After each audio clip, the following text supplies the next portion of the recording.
তো গাইস আসসালামু আলাইকুম, কেমন আছেন সবাই? আশা করি সবাই ভালো আছেন। গাইস আজকে আপনাদের সামনে এমন একটা ভিডিও নিয়ে আসছে, আপনারা অবাক হয়ে যাবেন।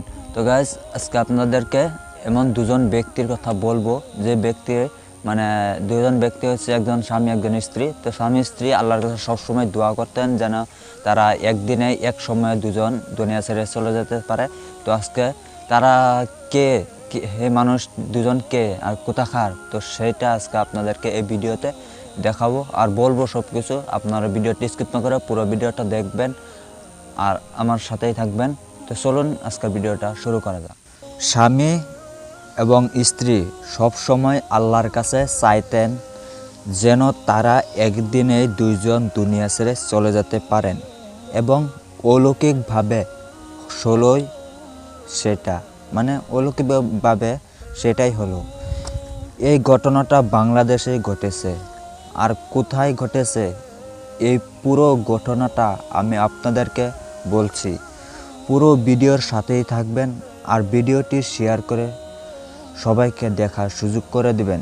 স্বামী স্ত্রীর এরকম ভালোবাসা যে আল্লাহ কবল করে নেবেন, এটাই তার বড় একটা উদাহরণ হয়ে থাকবে। স্বামী স্ত্রী মারা যাওয়ার 14 ঘন্টা পরেই স্ত্রীও দুনিয়া ছেড়ে চলে যান। কিভাবে ঘটে গেল এবং কোথায় ঘটে গেল, চলুন ঘটনাটা বর্ণনা করছি।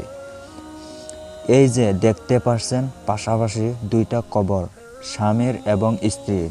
14ই মার্চ, এই গত 14ই মার্চ সেহেরি করে স্বামী এবং স্ত্রী ঘুমিয়ে পড়েন, এবং যখন স্ত্রী ঘুম থেকে উঠেন সকাল 8টার দিকে, তখন তার স্বামীকে ডাকার চেষ্টা করেন। পরবর্তীতে তার স্বামী আর উঠে না। তখন তিনি কান্দায় ভেঙে পড়েন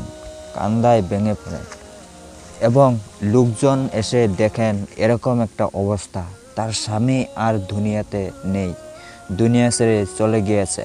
এবং তার স্বামীর নাম হচ্ছে আসগার আলী, তার বয়স হলো 80 বছর, এবং তার স্ত্রীর নাম হচ্ছে তহিদা খাতুন, এবং তার বয়স হচ্ছে 72 বছর। এই ঘটনাটা ঘটেছে বাংলাদেশের রংপুরের রূপগঞ্জে।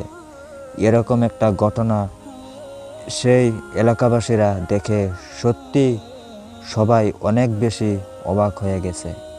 এটা কি কখনো সম্ভব? তো সবাই যখন বিষয়টা জানতে পারলো যে তার স্বামী দুনিয়া ছেড়ে চলে গিয়েছে, তখন লোকজন এসে জোহরবাদ তার স্বামীকে দাফন করে দিয়ে যায়। এমন একটা দিন যায়নি যে একজন আরেকজনকে ছাড়া